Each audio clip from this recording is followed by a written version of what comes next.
네, 안녕하십니까. 김 선생의 서울 이야기를 진행하는 강사 김효입니다. 이번 시간에는 다시 주목받는 성수천이라는 제목으로 말씀을 드려보도록 하겠습니다. 지금 보고 계시는 화면이 중량천으로 유입되는 바로 이 성수천 하구의 모습을 보고 계십니다. 이 성수천의 발원이 되는 것은 건국대학교의 인공호수인 일가모 쪽에서부터 발원을 해서 현재 지하철 2호선 고가선로를 따라서 뚝섬 유수지에서 중량천과 만나게 된다라고 보시면 되겠습니다.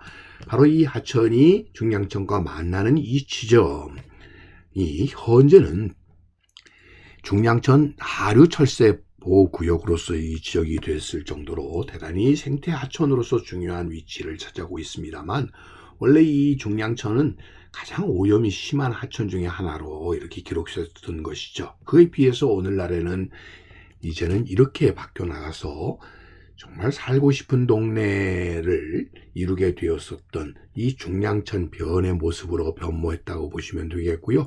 이곳으로 유입되는 하천이 바로 이 성수천이 되겠습니다. 성수천이라는 것은 원래 조선시대 양마장이었던 살고지 목장의 자연 습지로부터 출발을 해서 원래 이 논이 있었던 지역을 정비를 한 인공호수가 되겠습니다. 지금은 이 대학교 캠퍼스 안에 조성이 되어 있는, 그래서 대표적인 젊은이들의 후연지기를 펼칠 수 있는 공간으로 바뀌어버린 것이 일가모가 되겠고요.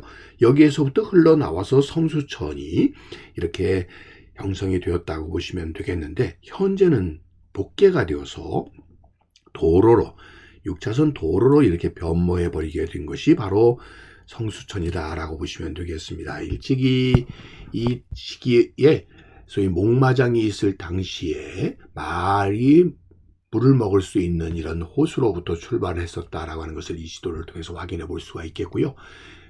지금은 화양동으로 바뀐 이 모진동 일대에 이런 자연 인공호들을, 생태 습지들이 인공호로 이렇게 바뀌어 나가고 있는 모습들을 확인해 볼 수가 있겠습니다. 그래서 지금의 건국대 일가모로 이렇게 자리를 잡게 되어 오는 과정 속에서 이제 우리 서울에 있는 가장 큰 인공호수로 변모를 한 것이 바로 이 성수천의 발원지에 해당되는 일가모라고 보시면 되겠고요. 그러다 보니까 정말 예전에 방목지에서 이렇게 대학 캠퍼스로 변모된 모습을 확인을 해볼 수가 있겠습니다. 지금은 이렇게 좋은 생태 환경을 갖고 있어서 도시민들의 중요한 휴식 공간으로도 이렇게 활용되고 있는 것이 성수천의 발원지가 되겠는데요. 이곳 자체가 개발이 되게 된 것은 1950년대 말에 청계천 재개발 과정 속에서 이 성수천 일대 지역으로 결국 공장들이 이전해 오면서부터였다고 보시면 되겠습니다. 특별히 1970년대를 전후해서는 모토로라 코리아, 아남, 대동화, 금강제와 오리엔트 시계 등 대기업 15개 업체가 이곳으로 옮겨오게 되면서 성수동 공장은 말 그대로 이 붉은 벽돌 공장 마을로 이렇게 변모를 하게 되게 되었고요.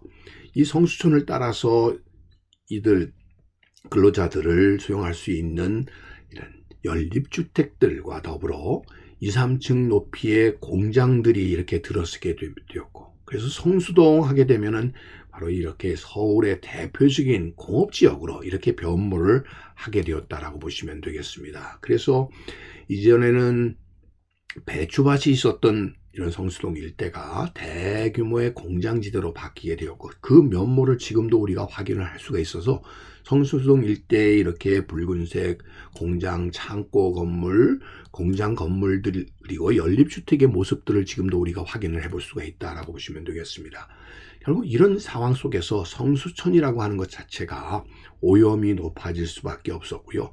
결국은 이 오염의 근본적인 해결보다는 이것을 덮어버리는 성수천 복개 공사가 시작이 되어서 이곳이 이제는 도로로 이렇게 바뀌어버리는 과 더불어 현재는 지하철 2호선 고가 철로 구간으로 이렇게 변모하게 되었다고 보시면 되겠습니다. 그러다 보니까 성수천은 이 고가 복개도로 밑으로 흐르게 되었지만, 이제는 성수천의 존재 자체도 잊어버리고 있지 않았었나 싶습니다. 이렇게 바뀌어 나가는 과정 속에서 점차 이 성수동의 공업지역에 변모가 나타나게 되는데요. 이런 대규모 공장과 더불어 또 한편으로는 도시형 전통산업이었던 수제화, 인쇄 혹은 자동차 정비 분야의 공장들도 이곳에 모이기 시작하면서 쭉 공업화가 이루어지게 되었고요. 그 대표적인 것이 지금까지도 그 명망이 유지되고 있는 수제화 거리가 나오게 되었다라고 보시면 되겠습니다. 그러던 것이 금융위기 이후에 대기업들이 떠나면서 이 성수동 붉은 벽돌 마을들이 결국 점차 변모를 하기 시작했고, 그 변모 과정에서 성수동 카페거리와 같은 이런 모습으로의 전환이 나타나게 되었다라고 보시면 되겠습니다. 그래서 이 뚝섬역 근처에 블루보틀이라고 하는 이런 대규모 프랜차이즈 커피 카페가 등장을 하기 시작하는 것이 계기가 되어서 오늘날 이전까지와는 다르게 공장의 붉은 벽돌 건물이 이런 오피스 건물과 또 더불어 다양한 이런 상가 건물들이 이곳에 들어서게 되었고요. 그 과정 속에서 결국 이 고가철로, 성수천 위에 건설이 되었던 고가철로가 도심 한복판의 괴물처럼 이렇게 변모하게 되었고, 결국 이런 상황 속에서 성수동의 남북이 단절되는 이런 상황들이 벌어지게 되면서 결국 이제까지 복개되어 있었던 성수천에 대해서 다시 사람들이 관심을 갖게 되는 계기가 되지 않았나 싶습니다. 오늘 이 시간에는 일감으로부터 발언을 해서 결국 성수천이 중량천으로 이렇게 합류되기까지 복개되었었던 이 성수천이 다시 한번 사람들에게 관심을 갖게 되는 성수천이 되게 되었다라는 얘기를 오늘 이 시간에 여러분들과 함께 알아봤습니다.